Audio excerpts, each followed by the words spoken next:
لہٰذا اگر آپ کبھی گیلاپاگوس کروز لیتے ہیں تو آپ کو ایک خوبصورت قابل ذکر آدمی دیکھنے کے لیے کافی خوش قسمت ہو سکتا ہے۔ اسے سرخ ہونٹوں والی بیٹ فش کہا جاتا ہے اور یہ کسی قسم کے چمگادڑ کی طرح لگتا ہے جس نے اس کے میک اپ کو زیادہ کر دیا ہے۔ آپ اسے 50 سے 300 فٹ کی گہرائی میں تلاش کر سکتے ہیں اور شاید آپ اسے یاد نہیں کریں گے کیونکہ یہ 10 انچ لمبا ہو سکتا ہے۔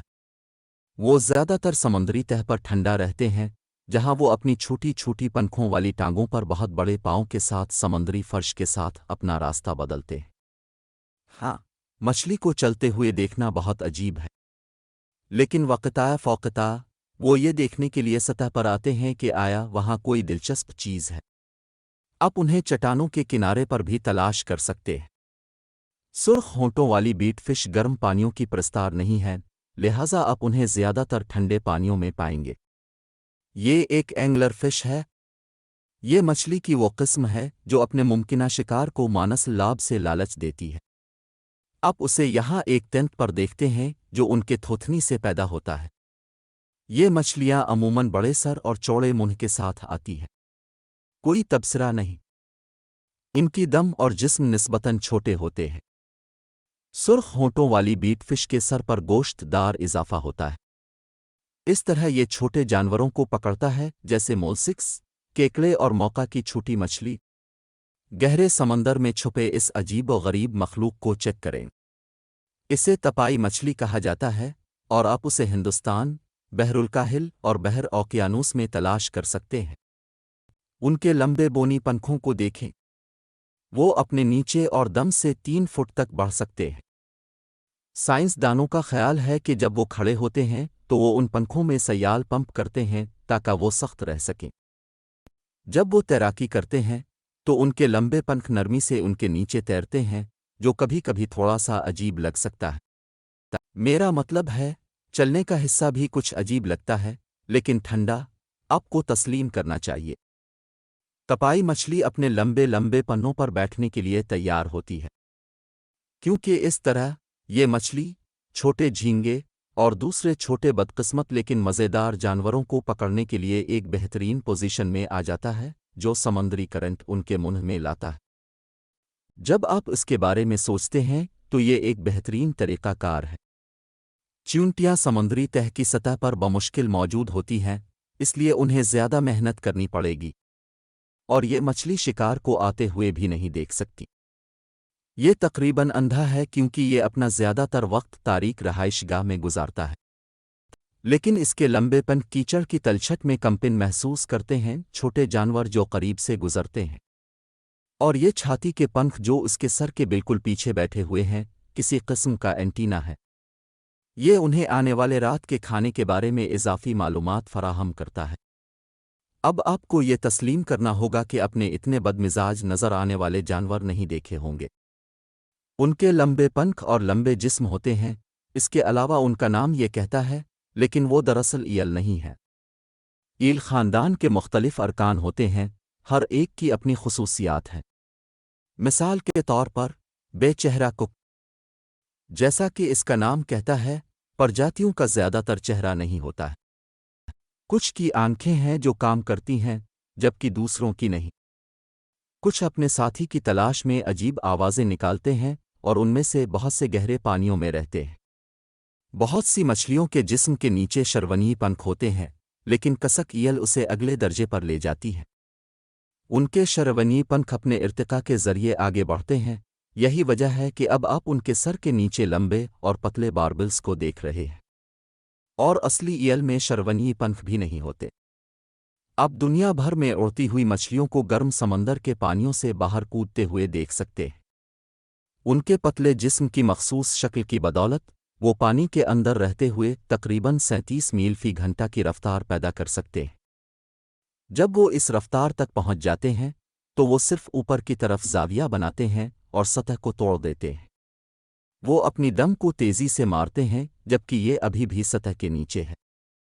وہ اپنے دوستوں کی تھوڑی مدد سے خود کو آگے بڑھاتے ہیں، میرا مطلب ہے اپنے بڑے چھاتی کے پنکھوں سے جوپروں کی طرح نظر آتے ہیں۔